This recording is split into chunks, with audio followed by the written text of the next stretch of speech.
유튜브 구독 좀 해주세요. 자, 이어서 군사제도의 변화도 한번 짚고 넘어가도록 하겠습니다. 자, 군사제도의 변화는 아무래도 임진왜란 이후에 필요에 의해서 갑자기 만든 것도 있고, 우리나라 이 조선 후기의 군사제도 부분에서 특히 이제 중앙군만 오늘 좀 정리를 할 건데, 중앙군 부분은 좀 임기응변적으로 필요에 따라서 갑자기 만든 경우가 많다라는 겁니다. 그래서 군사제도의 변화를 한번 필기해 볼게요.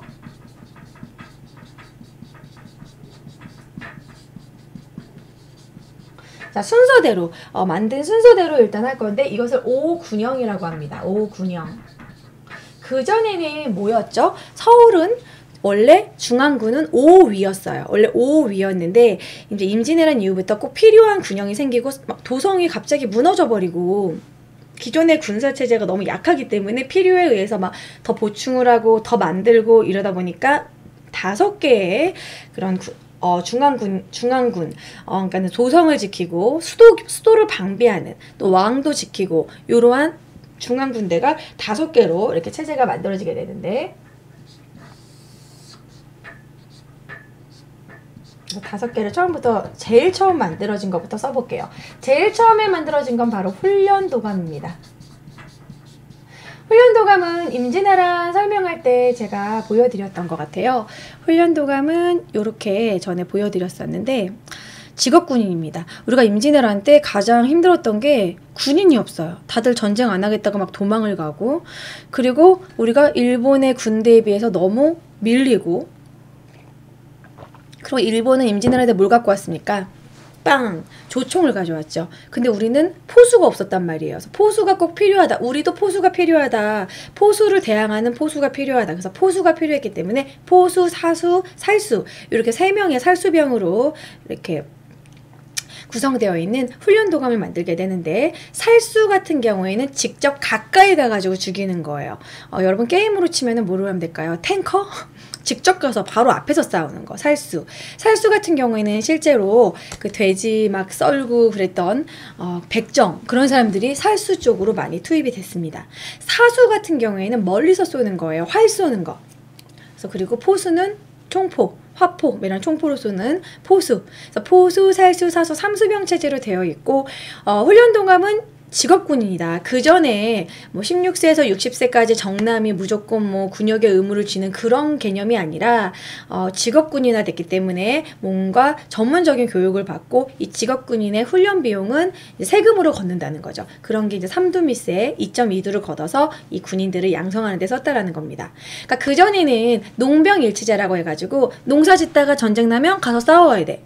농사 짓다가 국가에서 필요하면 막 성곽 보수하고 그렇게 했었는데, 그렇게 했더니 너무 군사력으로도 문제가 생기고 뭐가 생겼냐면 사람들이 군역의 의무를 안 하려고 막 군적수포제 기억나시죠? 반군수포제 이래가지고 군포를 때우고 뭐 사람들을 대신 사가지고 대립 뭐 이런 거 있었잖아요. 그런 문제가 생기고 실제 군적에는 사람이 있지만 모아봤더니 뭐 얼마 없어. 다 군포나 돈을 내고서 군역의 의무를 안 하고 있었던 거야.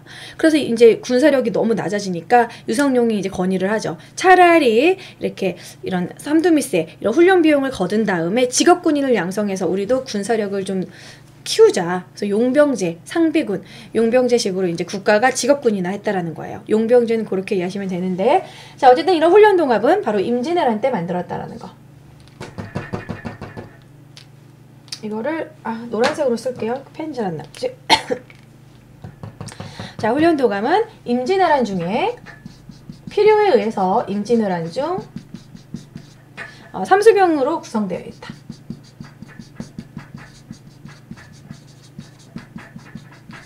자, 훈련도감은 뭐 용병제 뭐 이런 건 굳이 안 써도 되겠죠? 여기서 보여드렸으니까 여러분들이 따로 좀 더 필기해 놓으셔도 상관없고요. 훈련도감은 선조 때 만들어져요. 자, 그 다음으로 만들어진 게 바로 무엇이냐면 어영청입니다. 자, 훈련도감 지우고요. 어영청.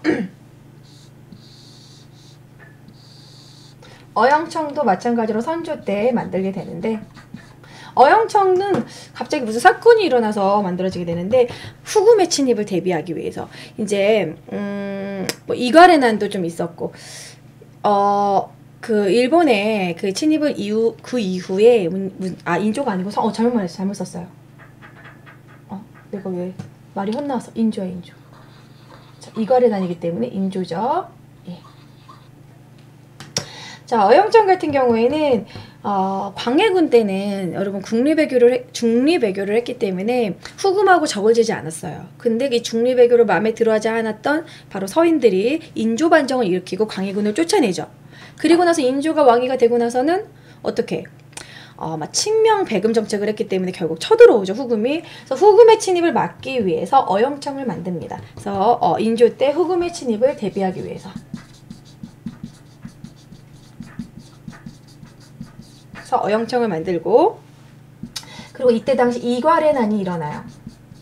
이괄의 난 때 도성을 방어하는데 사용했다라는 거.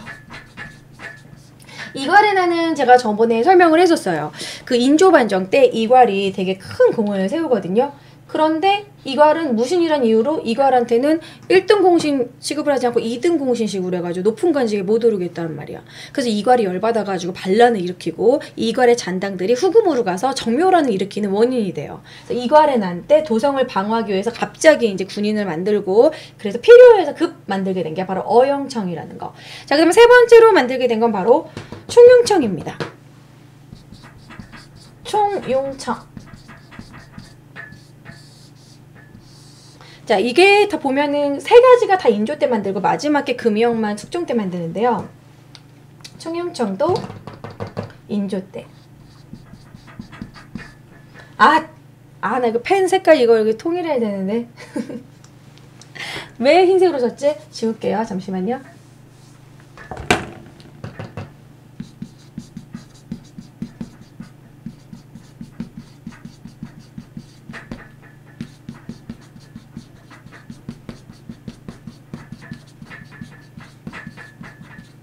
통일성이 있어야 돼.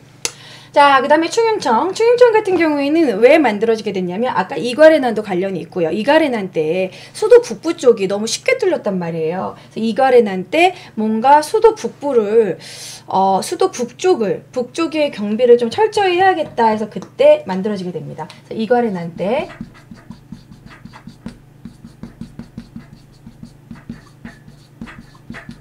북부 수비가 필요해서 만들게 되고 이때 바로 북한산성을 짓게 돼요.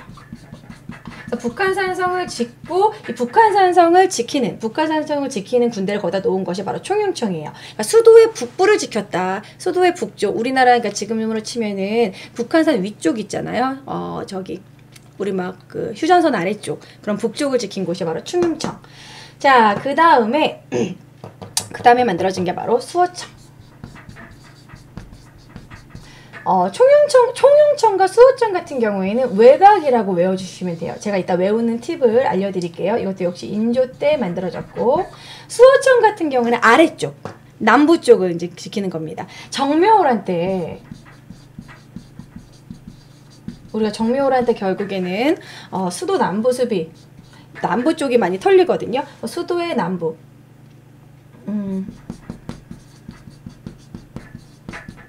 수도 남부 쪽을 수비하기 위해서 이때 북한산성에 이어서 이제 남한산성을 만들게 돼요. 그래서 남한산성을 만들고 이 남한산성 쪽에 진영을 세우고 여기다가 이제 군대를 만든 것이 바로 수호청. 자, 그 다음에 맨 마지막에 이제 아무래도 좀 금이영 같은 경우에는 막판에는 이런 노론들의 개인 군대처럼 쓰여지긴 했지만 금이영. 그래서 금이영까지 포함해서 오군영이라고 하는데 금이영은 숙종 때 만들어집니다.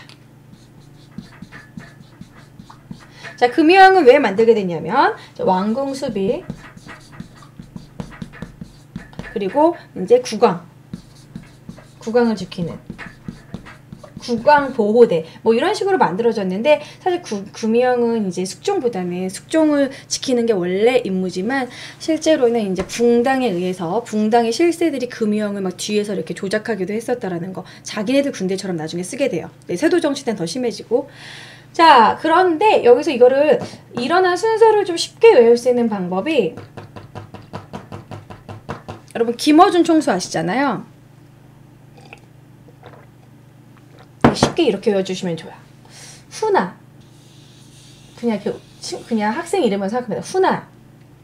김어준 총수에게 어준 총수에게 김어준 총수에게 수금해와라. 총수해도 되고 밑에 수금을 해와라. 이런 식으로 외운 다음에 총수는 외곽으로 갔어요. 이렇게 외워주시면 돼요. 총수는 외곽으로 갔어요. 그래서 이렇게 외워주시면 됩니다. 총영청과 수어청은 외곽입니다. 그럼 얘네들은 외곽이라는 것은 바로 서울 주변, 그러니까 지금의 한양 주변, 경기도라는 거죠. 경기도. 그러면 총영청과 수어청은 북쪽, 남쪽, 경기도 쪽이니까 외곽이에요. 그럼 서울은 누가 지켜요? 훈련도감, 어영청, 금이영 요 세 개가 지키겠죠. 그래서 얘네들을 삼금문이라고 부르기도 했었어요. 삼금문. 수도를 경비하는 세 가지 군대다. 그래서 훈련도감, 그리고 어영청, 그리고 금이영. 이것을 삼군문이라고 해서 여기는 수도를 지키는 삼군문이다. 수도를 지킨다. 수도방비. 수도를 지키는 것은 훈련도가 어영청, 금이영. 요것은 이제 삼군문으로 수도를 지키는 것이고, 총수는 외곽이야.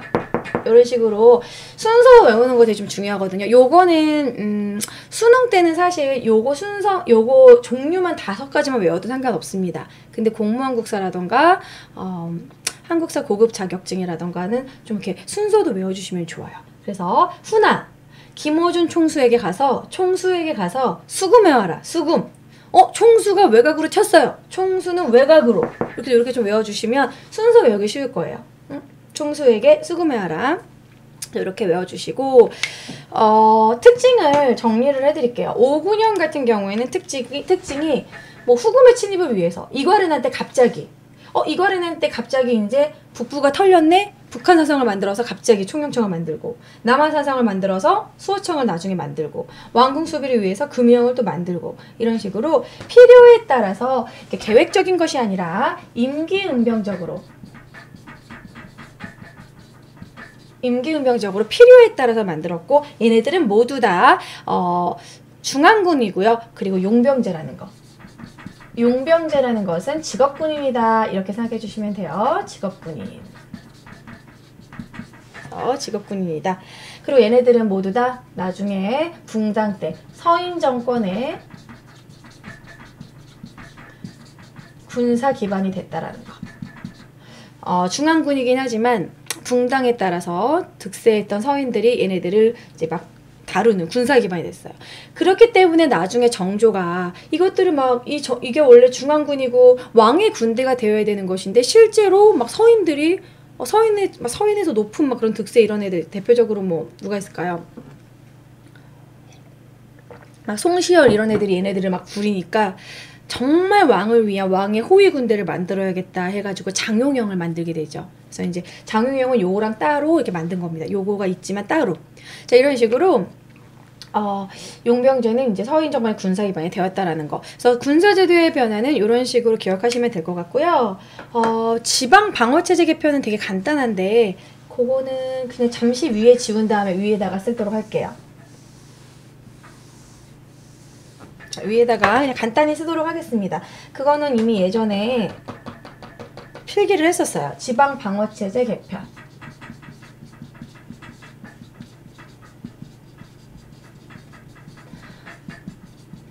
요거는 임진왜란 때 이미 설명을 했었거든요. 처음에는 진관체제였죠. 그러다가 임진왜란 때 재승방약체제. 그 다음에 임진왜란 이후에 이제 소고군체제 이렇게 바뀌는데 영장체제도로도 바뀌는데 이렇게까지만 쓸게요. 자, 보시면 진관체제 같은 경우에는 우리나라 뭐 이렇게 있으면 요 지역이 이렇게 요 지역에 누가 쳐들어왔다. 그럼 이 지역에 있는 수령들이 사람들을 모아서 막아요. 그래도 여기서 쳐들어왔다. 그럼 이 지역에서 알아서 사람들을 모아서 막아요. 그런 식으로 했었는데 진관체제 때 임진왜란 때 이거 중간에 이제 임진왜란이 중간에 있죠. 임진왜란 때 이게 효과가 없었던 거야. 갑자기 뭐 부산 쪽이 금방 뚫려서 서울로 직행해버려. 안 되겠다. 인원이 너무 모자란다. 그래서 재승방약체제 같은 경우에는 이렇게 있으면 다 여기에 있는 애들을 싹 다 모아. 군력을 다 모아서 이쪽으로 다 이렇게 응집해가지고 중앙에서 얘네들을 휘두르는 누가 한 명 이렇게 장군이 와가지고 지휘를 하는 거예요. 근데 제승방약 제도 나쁜 점이 사람들은 다 모아놨는데 여기 중앙에서 장수가 오는데 이틀이 걸려. 너무 오래 걸려. 그런 것도 있고 결국 효과가 별로 없었어. 신립장군도 제승방약 체제로 충주 탄근대에서 그렇게 했지만 실패했어. 그래서 제승방약 체제의 단점은 인원이 부족하다는 거야. 그래도 인원이 부족하고 좀 제대로 싸울 수 있는 인물도 없고. 그래서 나중에는 이제 임진왜란 이후에 임란 이후에 다시 유성룡이 견의를 해서 소고군 체제로 바뀝니다. 소고군 체제는 진관 체제를 다시 복구한 건데 복구하면서 좀 더 보충한 거예요. 어떻게 한 거냐면 그전에는 군역의 의무를 지는 건 사람이 양반이 포함이 되지 않고 노비가 포함이 안 됐거든요. 여기에 양반과 노비까지 편제해가지고 인원을 좀 더 확충한 거예요. 하지만 양반들이 군역의 의무를 질 리가 없지. 양반들이 뭐 여러 가지 이유로 나는 어느 서원에 들어가 있는 학생이다. 나는 지금 과거에 시험을 공부해야 되기 때문에 안 된다. 뭐 이런 여러 가지 핑계로 양반은 학생이란 핑계로 막 이렇게 안 들어갔고 결국 노비들만 들어가게 되는. 어쨌든 이렇게 소고군 체제는 진관 체제 복구하는 거, 진관 체제, 제승방약 체제, 소고군 체제 이렇게 순서만 암기하시면 돼요. 요거를 그림을 좀 편하게 이해하시라고 제가 이거 준비를 했는데, 자, 진관체제는 각 지인별로 이렇게 따로따로. 근데 제승방약 체제는 집결지로 모두 사람들이 모이고 중앙에서 장수가 파견되는, 각 지인의 모든 사람들을 다 모두 모아온 거. 그러니까 한쪽으로 싹 몰이하는 거죠. 근데 제승방약 체제가 효과가 없으니 다시 진관체제 복구한 것 뿐입니다. 이렇게 어려울 거 없고요. 관련 문제 한번 볼게요. 자, 소고군 체제와 관련된 문제 보도록 할게요. 자, 다음 자료에 나타난 군사 조직에 대한 설명으로 옳은 것은 신역의 유무와 공사천을 막론하고 조련을 감당할 만한 자로 모아서 대우를 편성할 것으로, 군대를 편성할 것으로 천인뿐만 아니라 노비 여기 들어가죠. 양반, 유사, 낮은 선비들, 그리고 아전, 향리 의 무리로서 토목의 역사를 견디지 못하는 자까지도 그 속에 섞여 있습니다. 다 모았다. 선조 이후에. 선조 때 다 모았다. 이게 바로 소고군이에요. 포수, 사수, 살수로 구성되었다. 훈련도감이죠. 자, 군적에 올라 군인전을 지급받았다. 요거 고려 때 중앙군에 대한 내용이네요. 자, 궁궐 수비와 수도 방어를 담당하였다. 이것도 역시 뭐 이런 아까 오군영이라던가 그런 금유형 뭐 이런 거에 대한 내용이죠. 몽골의 침략에 맞서 끝까지 항쟁하였다. 이거 많이 들어봤네. 삼별초죠. 자, 평상시 생업에 종사하다가 유사시 동원되었다. 바로 5번이 들어가는 겁니다. 그러니까 얘는 이 소고군은 일종의 예비군이라고 할 수 있는 거죠. 그래서 이거는 소고군이고 5번이 정답이 됩니다. 자, 그래서 이런 식으로 문제를 푸시면 되고, 근데 소고군은 여기서 중요한 거는 바로 양반, 노비, 뭐 일반 향리 좀 최대한 많이 들어간 게 바로 소고군 체제였다는 거. 그래서 중앙 오군영 체제와 지방 방어 체제는 이런 식으로 이해하시면 되고요. 이 부분은 사실 여러분 책으로 봐도 그렇게 어려울 거 없을 거예요. 제가 설명한 정도까지만 공부하시면 될 것 같습니다.